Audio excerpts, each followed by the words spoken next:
Hey, it's the Earth Bison. Time for a winter update because it is the middle of November and by God, it is winter. Yeah, it's snowing pretty good out there. So, I don't know where to begin. We were not expecting weather quite like this in November. It is extremely cold for November. Yesterday, taking my wife to work at around 6 in the morning, it's about 8 degrees. And it's pretty damn cold for the middle of November. So, regardless, we had been winterizing, and I said I was going to do a winterizing video. Well, before I got around to that video, a few things happened, and I'll go into detail here. So,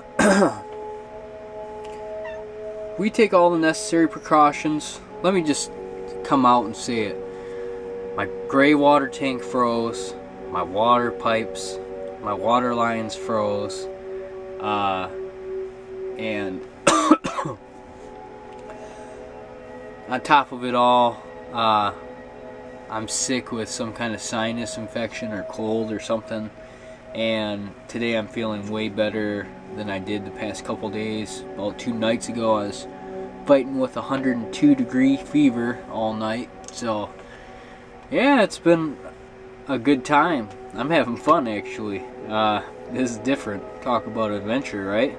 So what happened? So the gray water tank froze. We thought we took the necessary precaution. We put lots of antifreeze in there, and apparently the water antifreeze mixture wasn't good enough. There must have been too much. There must have been way more water in there than antifreeze. Antifreeze must have got diluted. So that's frozen. Water pipes, I don't know. I don't know which. I can't trace back to which water line's frozen. The holding tank for the potable water is not frozen. Water's still fine in there. So we thought we'd be okay with that. We insulated some of the more vulnerable pipes, you know, the ones closer to the walls, but somehow they froze. And we thought, and all the pipes run in the camper, like there are no water lines outside of our camper. They're all running along the walls and stuff. So we thought it would be fine because we keep it nice and toasty in here. So about that, you know, people think we're out here freezing to death. I mean, that's the #1 question I've been getting lately. Aren't you cold? You're in the camper, aren't you cold? You guys must be freezing to death. No, actually, we're not. It is a bit drafty. I mean, especially in the walls and the windows, we're still gonna be insulating the windows a little bit. Like I said, this November, we thought we had, I don't know why, but a couple more weeks to get the major stuff done. But we're putting bubble wrap and stuff inside the windows. And we already did right here. Out here, that's bubble wrap. We lined the entire window with bubble wrap and closed the hatch on that sucker, you know, and there's no draft coming through there. So it gets a bit drafty in certain spots. Even the walls get a little bit drafty. I found frost. I found frost on the walls one day. So, but no, we're not freezing to death, okay? I'll show you my heat source here. So this is our main little source of heat. We're plugged into the shore power at my mom's right now. And, that's just a little space heater. And it kicks out some good hot air. And it keeps it nice and warm in here. And, if it gets a little chilly, you know, if we open the door, let a lot of the heat out, we're working outside and we're in and out a lot. And if it gets a little cold, which it has, we take our Mr. Heater Buddy here and we crank this bad boy on.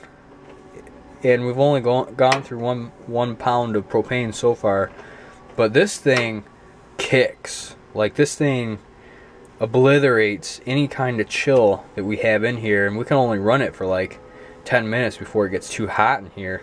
So then we'll turn that off, and this little heater here picks up where that left off and keeps it nice and, you know, it tops it off with the heat. So, yeah, we're warm. I would very seriously doubt that it gets below 65 degrees in here. You know what I mean? Like, it's fine. I mean, like I said, there's a little draft once in a while, and if we're feeling a little chilly, we just throw on a sweater. You know, our feet are the coldest thing. This floor is cold. There's no insulation on the floor. I didn't really want to go the hay bale route and line the camper with hay bales just because we're in my mom's property and I feel like that'd be making too much of a mess. But as soon as we get a first big snow, I'm piling snowbanks around this camper to keep some of the heat in under there. So what am I going to do about my gray water tanks and my my water tanks? Well, not water tank, but the water lines. Well, the gray water tank, I got a thought, right? So we already tried putting boiling water down there and putting more antifreeze down there. Didn't work, didn't thaw it out. So I'm going to go the more painstaking route and get under there. And I think I may put a little heating lamp down there, something that wouldn't melt the plastic and something that wouldn't catch fire, you know, something that's not really a fire hazard, and let it sit on the tank for a little while I'm here, of course, so I can keep a good eye on it. Or I've been told, or I looked up, that you can get down there and painstakingly hit it with a blow dryer, but I don't know if I want to go that route, but I might have to. I gotta do whatever it takes. But I'm waiting. It's still pretty cold outside, and I'm sick, and I'm trying to recover, so I haven't been doing too much work outside. But it's actually going to get warmer here, not tomorrow, but the next day, and I happen to have that day off from work, you know, because I've been working this whole time.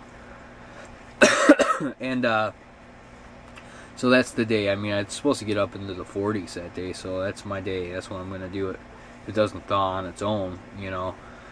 But what are we going to do, like, with the water? You know, I don't know. I can't trace back to the exact pipe that's frozen. So we're kind of, it's probably not a responsible thing to do, but we're ignoring the problem right now because we switched to a more primitive system for our running water. You know, I follow a lot of van dwelling videos, and you van dwellers, if you're watching my thing. Yeah, I know Emmy wants to go outside. Every time she goes outside, she realizes it's snowing and cold out there, and then she doesn't want to go out anymore. But anyways, so this is our water tank here. It's just a little Coleman 5-gallon water tank with that spout. And the pressure is actually really nice when I flip it over into the sink or whatever. And so we're going with that. I mean, like I was saying before, I follow a lot of van dweller videos, and I think it's kind of cool, actually. I've always been envious of some of the minimalist things we do. So as some of our modern luxuries go down the shitter, we're getting more minimalist, and I'll go in excuse me, I'll go into further detail with that.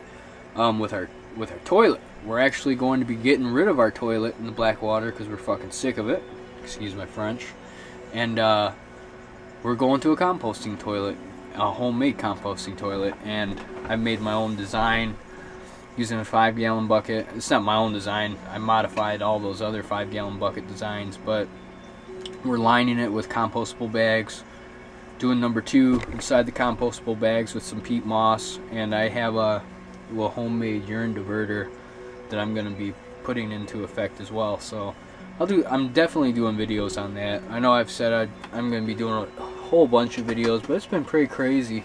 And so yeah, winter came and kicked us right in the fucking balls, and I'm loving it. I mean, I'm still having a blast.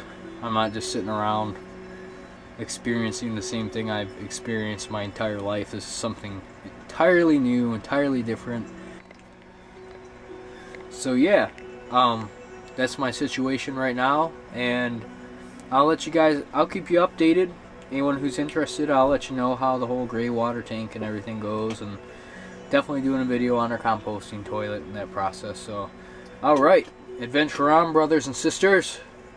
Kick this cold in the balls, or get kicked in the balls by the cold, I don't know. Stay warm, stay healthy. Goodbye.